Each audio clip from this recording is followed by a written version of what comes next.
Salut à tous et bonjour à toutes, c'est Onaku. Le confinement touche à sa fin et va peut-être être ultérieurement réappliqué.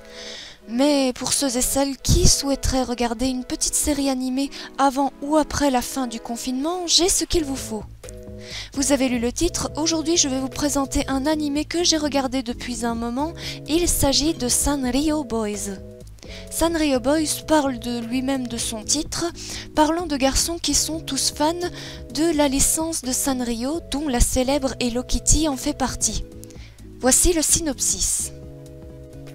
Kota, un jeune garçon, s'apprête à rentrer au lycée et retombe par hasard sur une peluche de pom-pom pudding qu'il avait rangée dans une caisse dans le placard de sa chambre. Celle-ci lui évoque très rapidement des souvenirs qu'il avait enfouis au fond de sa mémoire. C'était sa grand-mère qui lui avait offert cette peluche auquel il passait du temps avec sa grand-mère et câlinait cette peluche auquel il s'était tant attaché. Mais à cet âge-là, il avait subi les moqueries et le harcèlement des garçons de son âge dans un parc, lui disant que c'était la honte d'aimer ce genre de choses. Sa mamie qui a quitté le monde des vivants quelques années plus tard, les souvenirs de Kota revenèrent brièvement pour ensuite aller au lycée. Et dans ce lycée, justement, il fit la rencontre de deux garçons, Yu, fan de My Melody, et Shunsuke, fan de la prestigieuse Hello Kitty. Vous allez certainement me dire que ce ne sont que des boys love, une série dans le genre yaoi ou LGBT, ou qu'il ne s'agit que de pervers collectionneurs de filles qui cherchent à s'attirer les filles, l'histoire d'un soir. Mais non, c'est totalement faux. Très vite, Seishiro, fan de Cinnamoroll, et puis Ryu, fan des Twin Stars, qui étaient un peu réticents et méfiants, tous les deux rejoignent alors le club. Alors, au fil de l'animé, ces garçons collectionnent les produits dérivés de la licence Sanrio et expliquent leur histoire pour laquelle ils sont si attachés à un personnage en particulier et veulent ainsi exprimer leur amour des personnages de Sanrio sans en subir de mauvais jugements ou de mépris. Cet animé a été conçu pour casser les clichés et idées reçues sur les garçons fans de personnages de Sanrio, mais aussi pour faire passer le message que Hello Kitty ce n'est pas que pour les petites filles de 3 à 12 ans et certaines femmes adultes un peu enfantines, et que du fait que tu sois un homme et que tu aimes Hello Kitty ne change absolument rien à ta vie.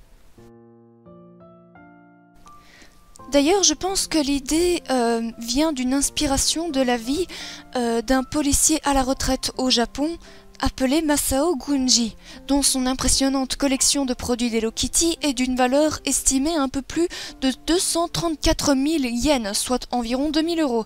Et rien que ça quand même, sa femme qui n'en finit plus de voir la petite fille rose partout dans sa maison, chérie par son tendre mari. En bref, l'animé est disponible gratuitement sur Crunchyroll, le lien est dans la barre de description.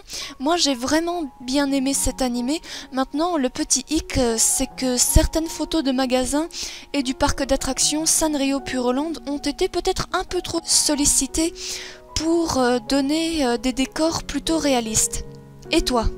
Es-tu un garçon? Aimes-tu un personnage de la licence Sanrio? Dis-le nous en commentaire. On en arrive au mot de la fin, donc si vous êtes nouveau à regarder mes vidéos YouTube, alors n'hésitez pas à vous abonner à ma chaîne YouTube, de partager ma vidéo sur les réseaux sociaux, de mettre un pouce bleu et un commentaire, ça me ferait toujours très plaisir.